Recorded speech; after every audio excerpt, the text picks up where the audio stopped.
जैद बिन हारसा नबी पाक के गुलाम है। बचपन में किसी ने अगवा किया, मक्के ला के बेचा। हजरत खदीजतुल कुबरा रदी अल्लाह ताला अन्हा के जरिए हुजूर की बारगाह तक आ गए। उनके वालिद और चचा और एक रवायत में उनका भाई पैसे लेके हुजूर की बारगाह में आए। कहा हमारा बेटा आपके पास है, ये पैसे ले लें, हमें दे दें, हमने लेके जाना है। तो नबी करीम सल्लल्लाहु अलैहि वसल्लम ना बात सुन के मुस्कुराए। फरमाया मैं जैद को बुलाता हूँ, अगर वो तुम्हारे साथ जाना चाहे तो ये पैसे तुम साथ अपने पास रखो, ऐसे मुफ्ती ले जाना अगर जाना चाहे। अल्लाह के रसूल सल्लल्लाहु ताला अलैहि वसल्लम ने बुलाया, जनाब जैद बिन हारसा आए। फरमाया वालिद और चचा आए।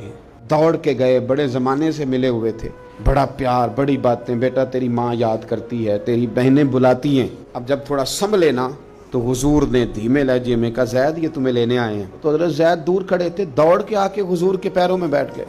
कहने लगे सोने अम्मा बड़ा प्यार करती है, बहनें इंतजार कर रही हैं, पर आपको छोड़ के कौन जाए।